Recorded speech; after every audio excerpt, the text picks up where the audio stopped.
Que a paz do nosso Senhor Jesus Cristo vivo invada o seu coração. Estamos aqui para mais um episódio da série O Fruto do Espírito.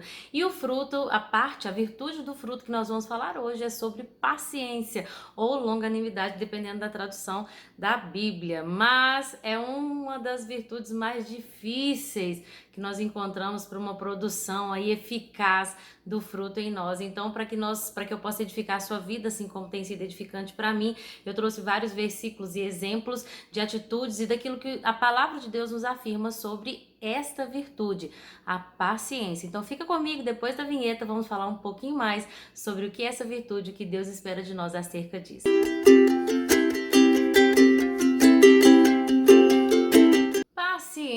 Paciência. Ah, é uma virtude realmente. Bom, existe até um ditado que diz: paciência é uma virtude. É uma virtude que inclui também na produção do fruto do Espírito na nossa vida.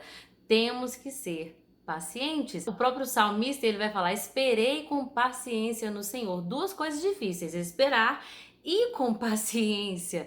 Principalmente nós que nascemos nessa geração, né? Eu nasci nessa geração aí milenar, geração do milênio, geração Y, que é a partir de 1980 até mais ou menos 1995. Nós somos muito imediatistas, né? Tudo nós encontramos na palma de nossa mão. A resposta, mesmo que com informações nem sempre confiáveis, mas a resposta para muitas perguntas, a gente não sabe o que é uma coisa, a gente vai lá e dá um Google, a gente resolve a maioria das nossas coisas pelo celular. Hoje em dia a gente paga conta, a gente transfere dinheiro, a gente evita tanta coisa, a gente consegue comprar as coisas, a gente consegue tirar dúvidas, a gente consegue conversar e tudo de forma muito rápida. Então nós nos tornamos muitas vezes imediatistas, mas com o Senhor não funciona assim. O nosso Deus não é nada imediatista, Ele tem o tempo dele, o tempo certo para todas as coisas e nós temos que aprender a confiar e fazer como o salmista fez, esperar com paciência. Algumas versões da Bíblia vão falar dessa virtude como longanimidade. Eu pesquisei o significado de longanimidade e está assim no dicionário: paciência, uma resignação com que se suportam contrariedades, dificuldades. Então, o que é a longanimidade? É suportar contrariedades com resignação, com paciências. Então, novamente, assim como a paz, como eu disse no último vídeo, assim como a paz, ela não acontece em detrimento do que está ao nosso redor, a paz do Espírito que nós sentimos não está relacionada a tudo estar bem, não. Assim também a paciência não significa que é porque você não tem nenhum motivo para se irritar, nenhum motivo para ficar ansioso, muito pelo contrário. É nesses cenários que a nossa paciência é produzida, é nesse cenário que nós alimentamos as pessoas ao nosso redor com uma virtude que testemunha Cristo em nós. Então, é em momentos de contrariedade, dificuldade, que de fato nós vamos produzir a virtude da paciência. Quantas vezes eu tomei atitudes erradas por causa dessa minha ansiedade de colocar. Minha mãe sempre dizia para mim esse ditado: você quer colocar o carro na frente dos bois e não dá. E eu sempre fui muito assim, muito proativa, mas ao mesmo tempo impaciente, querendo resolver as coisas no meu tempo e no meu jeito. E quantas vezes eu padeci por causa disso. Então a paciência, o que ela faz? Ela nos ajuda a tomar atitudes corretas, no tempo certo. Mas aquele que age com precipitação, ele sofre, e sofre grandes e graves consequências. Provérbios, no capítulo 14, verso 19, diz assim: o homem paciente dá prova de grande entendimento, mas o precipitado revela insensatez. Como eu já fui insensata nessa vida. Gente, muitas e muitas vezes eu tomei atitudes ali erradas que me geraram muitas consequências porque eu não soube esperar, e esperar com paciência. Então o salmista está nos deixando numa frase exatamente o que, como e com quem. Então nós esperamos, é o que Deus espera de nós, esperamos com paciência, é a forma, e em quem nós esperamos? Em Deus. Esperei com paciência no Senhor, Ele me ouviu e atendeu o meu clamor. Então muitas vezes nós não recebemos bênçãos que o Senhor já está preparando para nós. Por porque nós não esperamos. Então, se você tem passado por momentos de tribulação, a palavra nos dá vários motivos para que nós possamos perseverar. O primeiro deles eu gostaria de dizer é Romanos, está em Romanos, no capítulo 12, verso 12, que diz assim: alegrem-se na esperança e sejam pacientes na tribulação, perseverem em oração. Então o Senhor está nos direcionando a sermos pacientes na tribulação. Não é fácil, muitas vezes o mundo vai te dar saídas rápidas e fáceis, mas como a própria palavra diz, há caminhos que para o homem parecem ser bons, mas são caminhos de morte.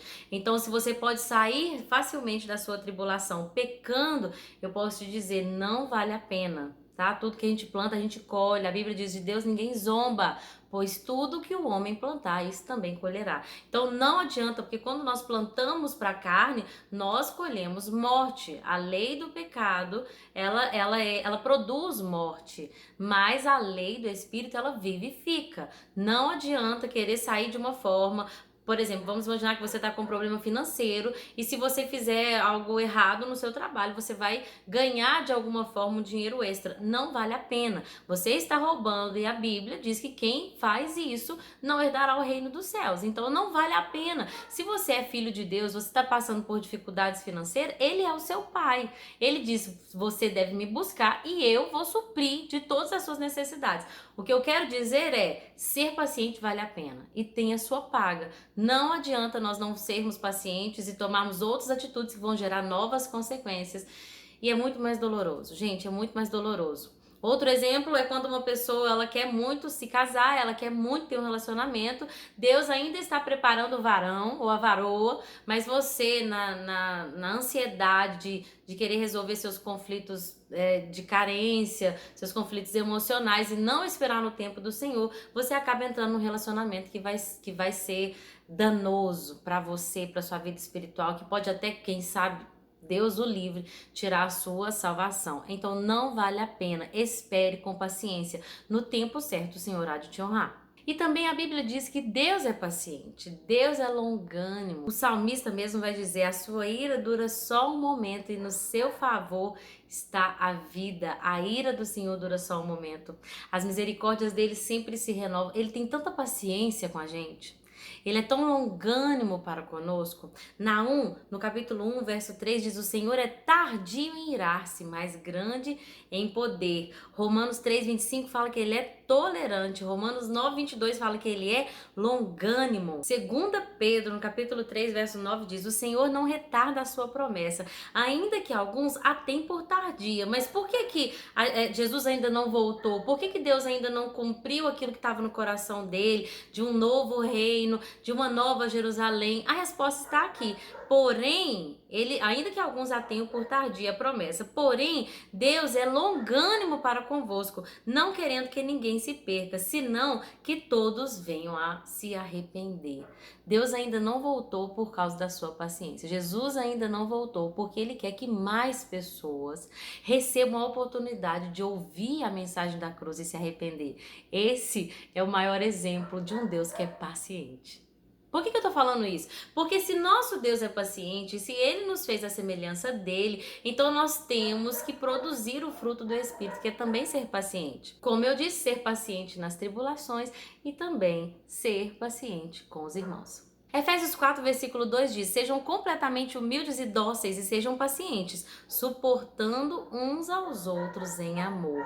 Eu sei que umas pessoas requerem mais paciência de nós e talvez nós também sejamos uma dessas pessoas que às vezes requerem mais paciência do nosso líder, do nosso pastor, do nosso marido, dos nossos filhos. Então, a Bíblia diz: você tem que agir com paciência e amor, suportando uns aos outros. Talvez você diga: mas tem gente que é tão difícil. Eu quero te dizer uma coisa: você também não é muito fácil, tá? Não existe pessoa assim que é muito facinho demais. Todos nós temos lá os nossos dias maus, muitas vezes nós falhamos, então você tem que ser paciente com aquele também que tem falhado. Da mesma forma com que você chegou aqui, talvez depois de muito tempo conhecendo a palavra, depois de muito aprender, né, da palavra e do Espírito, então eu quero te dizer que tem pessoas também que vão passar por esse processo. E assim como tiveram pessoas que tiveram paciência com você quando você era novo na fé, tenha paciência também com seu irmão. O amor é sobre isso. 1 Coríntios 13:4 diz: o amor é paciente, é bondoso, não inveja, não se vangloria, não se orgulha. O verdadeiro amor, ele é paciente. Provérbios 15:18 diz: o homem irritável provoca dissensão, ou seja, conflito, desavença,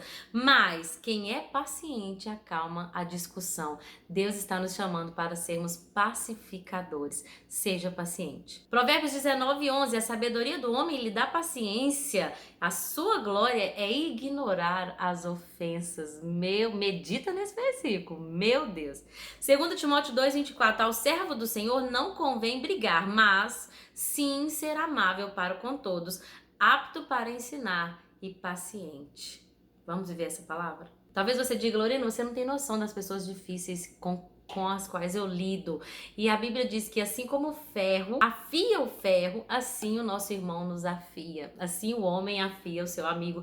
Então, se Deus colocou pessoas assim perto de você, pode ser que Ele está trabalhando isso em você. O fato de exercer misericórdia, de exercer perdão, o fato de se tornar mais paciente em meio às dificuldades, em meio aos conflitos. Deus quer sempre te tornar uma versão melhor de você. Se Ele tem trago para perto de você pessoas assim, possivelmente que Ele esteja tentando trabalhar em você, te moldar, te melhorar. Então suporte com paciência. Eu sei que relacionamentos não são fáceis, ninguém é fácil, todos nós temos muitas coisas que nós carregamos de traumas, de erros, de hábitos muitas vezes errados, mas o Senhor, Ele vai nos moldando, nós somos o corpo dele, Ele vai trabalhando em nós para que nós sejamos cada vez mais parecidos com Jesus. E por fim, eu gostaria de falar de paciência para alcançar a promessa. Muitas vezes o Senhor nos dá palavras proféticas, promessas que Ele coloca em nosso coração, o próprio Deus coloca sonhos em nosso coração, mas não é fácil, não é rápido, é no tempo dele, Ele nos trabalha. Não é que Ele está preparando a promessa para se cumprir, não é que Ele está preparando, né, a vitória já está preparada. Na cruz nós conquistamos tudo isso de graça, pelo amor de Jesus por nós. Mas Ele muitas vezes está nos preparando, porque se Ele nos der algo que vai nos afastar dele ou que vai nos matar espiritualmente, é claro que um pai não faria isso para um filho. E muitas das vezes é assim, Deus espera que nós estejamos maduros para receber a promessa, para que nós venhamos viver essa promessa, de fato, a não morrermos espiritualmente, mas para poder abençoar outras pessoas ao nosso redor e para cumprir o propósito dele. Abraão esperou 25 anos, José esperou 13 anos, Moisés esperou 40 anos, Jesus esperou 30 anos. Então, se você também está esperando, você está em uma bela companhia. Esses grandes homens de Deus não receberam sua promessa de forma rápida, mas Deus fez deles homens grandes, homens notórios, homens que de fato foram heróis de fé. E é assim que o Senhor quer também que nós sejamos. Ele não tarda a promessa, Ele a cumpre no tempo certo. Então espere com paciência, há de chegar e não tardará. Em Hebreus diz assim para nós: quando Deus fez a sua promessa a Abraão, por não haver ninguém superior por quem jurar, jurou por si mesmo, dizendo: esteja certo de que eu o abençoarei e farei numerosos os seus descendentes. E foi assim que, depois de esperar pacientemente, Abraão alcançou a promessa. Espere com paciência no Senhor. Ele há de ouvir o seu clamor, Ele há de levantar em seu favor. Tão somente espere no Senhor, fortaleça o seu coração e que essa virtude do Espírito esteja em nós, não só pela promessa que Ele tem para nós nessa terra, de comer o melhor dessa terra, de viver os propósitos dEle, mas de uma promessa de que Cristo virá um dia e de que nós receberemos a nossa coroa de glória, o nosso galardão, e essa promessa ela vai se cumprir, assim como tudo que Deus falou, isso já está se cumprindo, e muito do que Deus falou já se cumpriu, nós vemos com nossos próprios olhos, nós lemos na palavra de Deus. Então espere também o dia que vai chegar e não vai demorar. Jesus está voltando, então permaneça firme, paciente, de que um dia tudo o que você fizer para o reino, Ele mesmo te recompensará em glória. E eu creio nesse dia e eu espero por esse dia. Vamos permanecer firmes e pacientes, e semana que vem mais uma virtude do Espírito Santo. Que Deus abençoe seu dia e até a próxima.